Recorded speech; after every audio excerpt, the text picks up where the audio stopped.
It's Friday, baby. Da-dun, da-dun. Oh, James starting a dingo? Oh, no, there he is. What the heck? Dude, they're like out of rock. I think they're shutting down the quarry or something. There's no way, dude. That quarry's gonna be there forever. I don't think so. No, they were taking it Why'd you apart. shave your beard? They were taking apart the thing. I want to. Got tired of looking like scrubby scrub. My beard looked good. It did until you botched it. Then you had to shave it down just so it regrow back. I am. Now, I figure, you know, because of my insecurities, I'm gonna tear down your good-looking beard to make myself feel better for my bad-looking beard. That way I can sleep better. Honestly, I don't care. So, Robert said he don't care what we do over here. What's that supposed to mean? He said he'd do whatever we want to do. He trusts our judgment. That's what he told Jared in a text message. He's like, I'm gonna go down as your easiest customer to deal with. And Jared's like, yeah, you are. I mean, it's maybe, but he's just like super nice, and he don't bug us. They haven't said one word. Alrighty, everyone.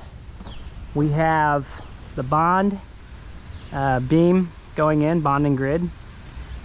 In our state, which is Kentucky and Indiana, it's 3 foot. Normally that's code anyway for any bonding grid. So I'm sure it's the same in every state, I'm pretty sure. I think these are national codes as far as that goes. How it's applied is up to your local. But what we're gonna do is use 3/8 rebar. And we got 4 feet of concrete. So I'm gonna go ahead and just do a little marking here. 3'6". So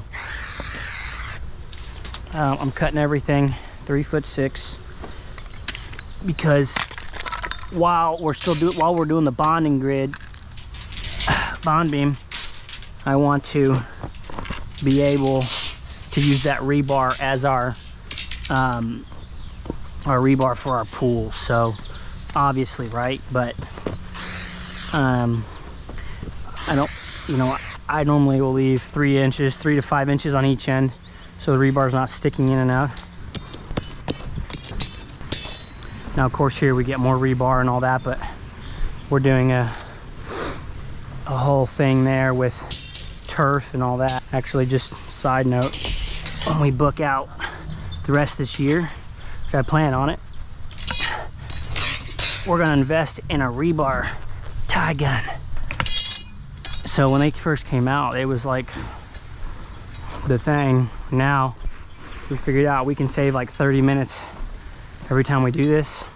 We're not the fastest tires in the world, you know, but it's like we can save 30 minutes a pool.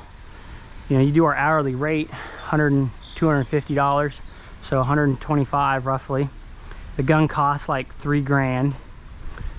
So it would take a while to make that happen per pool, because if you do 30 pools, let's say 20, you know, 10 times 150 is 1,500, or 125, so it's 2,500. So it'd be like, first year would be $2,200 that you'd save in labor.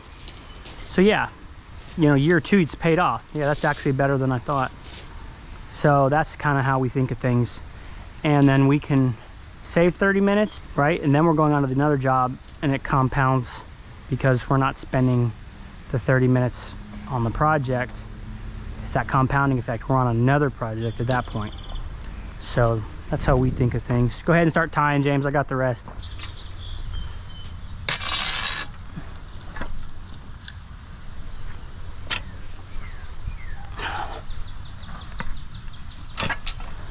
Nice crisp end.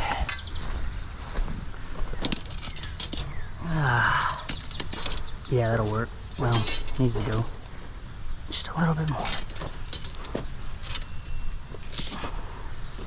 There we go. So I think I bought this on Amazon, but we got to make sure the insides are steel guts. I bought ones that are plastic, like, so that's why, like, that one's really used looking. I have brand new ones, but they broke like 2 days after using them. So that would definitely speed it up. Some guys use pliers and, you know, rolls of wire. I don't see why they would do that personally. They think it's a better tie, maybe. I don't know. Because the reality of it is, you're tying this rebar, but to hold it in place till it's in the concrete. Once it's in the concrete, you know, those ties aren't keeping your rebar, right?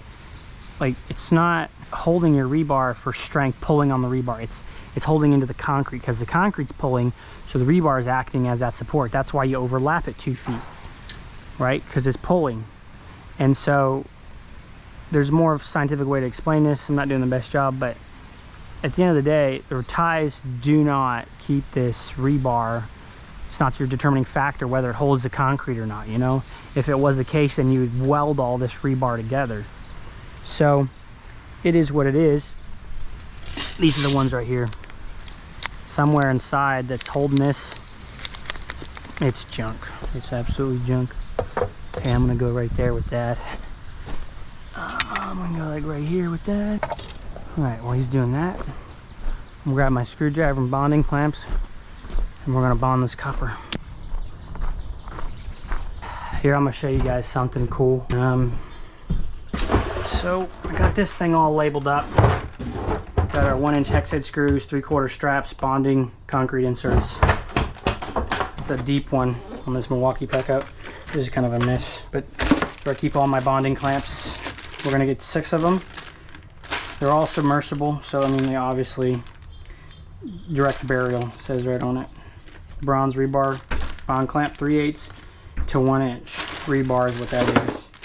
So 4, 5, 6. Hypothetically, the code, they only want 1 in each corner, but we go ahead and put 6 in because it just gets a better connection. And then where we put them too is kind of important, but more importantly is getting the copper. I need my cutters. More importantly is getting the copper in the concrete and on the ground, right? It all touches the ground eventually. That's the end of the day, that's the most important, because that's what's bonding your pool. Like, it's on the ground, that's what's grounding everything. So it's very, very important that that's at least in there. The rebar helps it distribute it better. You know, and I would argue that it distributes it just fine once it's connected to the concrete, but maybe I'm wrong. So we're gonna go 1 corner. Oh, 1 corner. So we strung the copper out to see if this roll would fit, and it does. So that's why it's in the pool. We just don't have any sharp ends, you know, scratching the pool. That's the most important.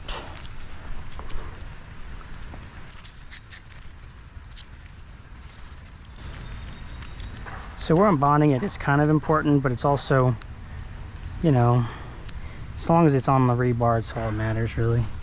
So I'm gonna go ahead and bond this one just right here on the corner. It's close enough.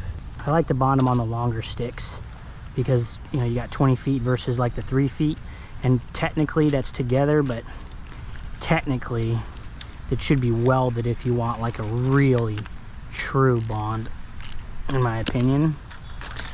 So that's up for debate. These are tight now. So I'll go to this outside one. Some of these inspectors get really picky. I've had one where they want me to follow the contour of the pool exactly like I had a free form. You know, it was like, some was at like 40 inches, some was at like 18, 12. And to me, you know, it's stupid because it's all bonding everything. Like, that's the whole point of rebar. That's the whole point of pouring it like we do.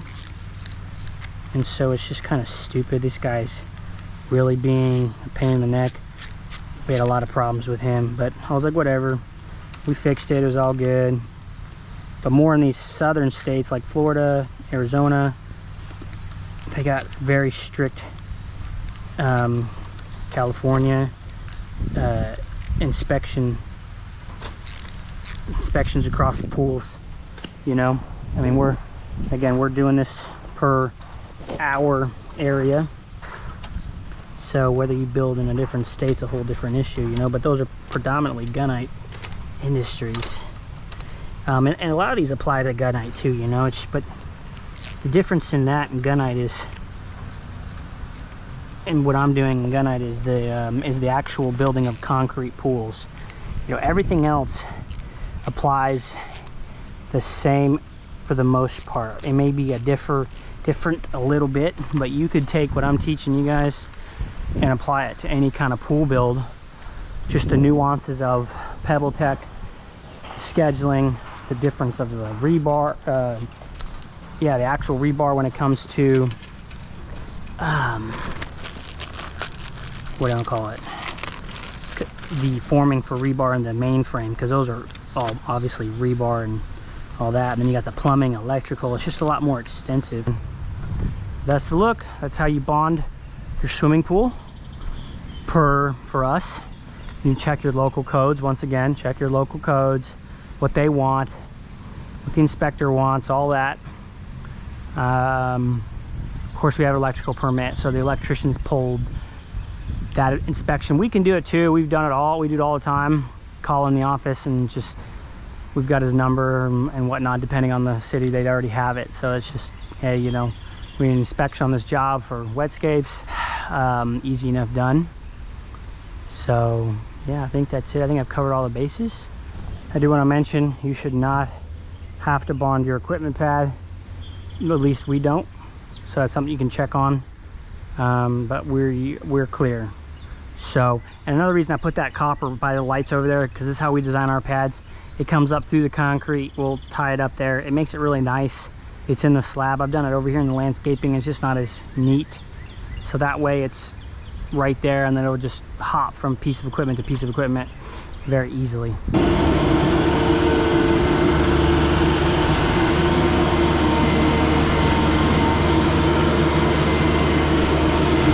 Now whack. Ah! Listen, thank you that I got here. What?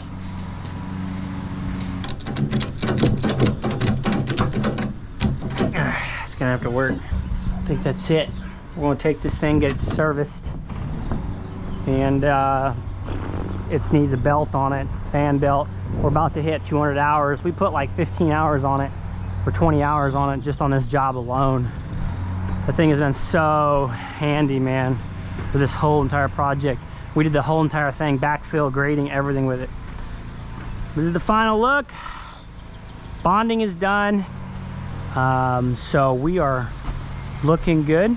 Thanks guys for watching. It's Friday, so I will see you guys on Monday. Like and subscribe if you like the content. Check out the free coaching giveaway link below, and I'll see you all Monday. Peace.